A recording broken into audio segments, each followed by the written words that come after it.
क्या बात है, मेरी महारानी आज मेरे रूम में किस्मत पाई है मैंने। बात है, तू कुछ दुखी लग रही है। दुखी? नहीं, मैं ठीक हूँ। नहीं, चेहरे से तो यही लग रहा है। तू ना अपनी माँ के बारे में सारी अच्छी बातें सोच। बहुत दादा, अभी ये सब रहने दीजिए। आज आपने हमें कैसे याद किया? अपनी बेटी की खुशखबरी तो मिल ही गई होगी आपको। खुशखबरी? कौन सी खुशखबरी? नैन कल वापस आ रही है, इसके अलावा और क्या खबर है? तो क्या जानते हैं आप अपनी नयन के बारे में? अरे जानने को क्या है, ये ना। हाँ, ये जानते हैं कि वो होटल में नहीं रुकी, वो ईशान के घर रुकी थी। अरे ऐसी हालत में किसी के घर रुकना तो होटल में अकेले रहने से तो बेहतर है ना। और उस लड़के के घर में नैन की सेवा करने के लिए एक दादा भी हैं, जो उसका बहुत ख्याल रखते हैं। और इसके अलावा जानने जैसा क्या है? ओहो, अब बस इतना ही जानते हैं? तो चलो बाकी बात मैं आपको बता देती हूँ। वैसे आपको खुशी होगी ये जानकर कि आपकी बेटी की कल शादी हो गई है।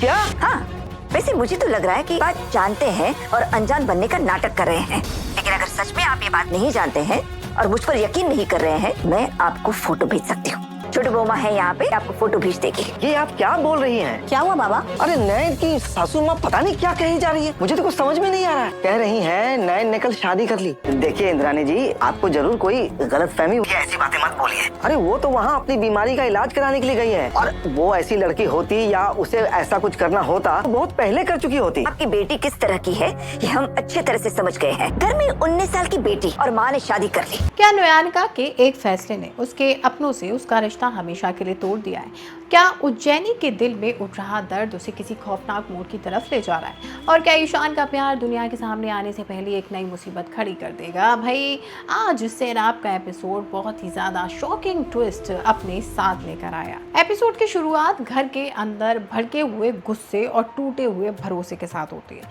श्रेया सबके सामने साफ कह देती है कि नोयानिका ने किसी और से शादी करके इस परिवार का सिर झुका दिया है और अब उसके लिए इस घर में कोई जगह नहीं बची। आकाश भी दुखी होकर कहता है कि उसने कभी सोचा नहीं था कि नोयानिका इतना बड़ा सच सबसे छुपा लेगी। रुद्र बताता है कि उसने पहले ही ईशान और नोयानिका के रिश्ते की अफवाह सुनी थी, इसलिए उसके लिए ये खबर नई नहीं है। जया भी कहती है कि अगर नोयानिका को अपनी जिंदगी का नया फैसला लेना ही था तो उसे कम से कम उज्जैनी से बात करनी चाहिए थी। लेकिन श्रेया इस रिश्ते को प्यार नहीं, सिर्फ एक गलत कदम बताती है और कहती है कि ईशान सिर्फ नोयानिका का इस्तेमाल कर रहा है। अब ये सब सुनते ही उज्जैनी टूट जाती है। वो रोते हुए कहती है कि सच चाहे कितना भी कड़वा हो, उसे बदला नहीं जा सकता। इंद्राणी उसे संभालने की कोशिश करती है, लेकिन घर का माहौल और ज्यादा भारी हो जाता है। रुद्र अपने पिता से कहता है कि नोयानिका के लिए अब इस घर के दरवाजे हमेशा के लिए बंद कर देने चाहिए। इसी बीच रूषा सबको शांत करते हुए कहती है कि गलती अपनी जगह है, लेकिन हर इंसान को अपनी जिंदगी में आगे बढ़ने का हक होता है। वो उज्जैनी को समझाती है कि अपना ध्यान करियर पर लगाए और गुस्से में कोई गलत फैसला ना ले।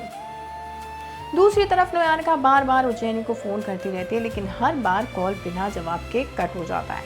नोयानिका परेशान होकर सोचती है कि शायद उज्जैनी अपने रिजल्ट की वजह से परेशान होगी। उधर ईशान उसके कोलकाता लौटने की पूरी तैयारी करता है। वो उसके लिए कैब बुक करता है और प्यार से कहता है कि जल्दी ही वो उसे एक कार गिफ्ट करेगा ताकि उसे कभी किसी तकलीफ का सामना ना करना पड़े। नोयानिका मुस्कुराती ज़रूर है, लेकिन कहती है कि इतना बड़ा फैसला लेने से पहले वो उज्जैनी से बात करेगी।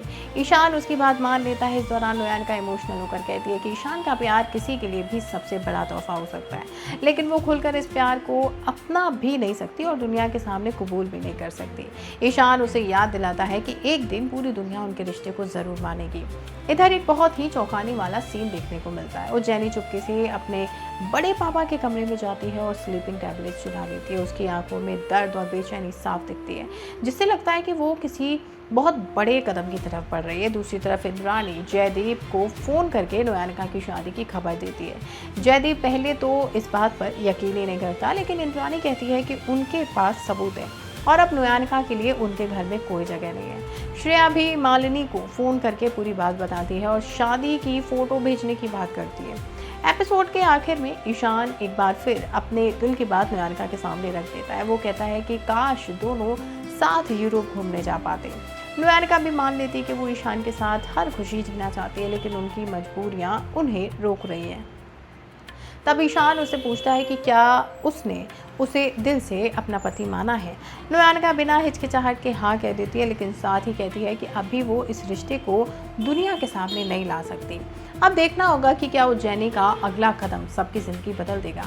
क्या ईशान और नोयानिका का छुपा हुआ रिश्ता सबके सामने आने वाला है, और क्या ये परिवार कभी नोयानिका को माफ कर पाएगा?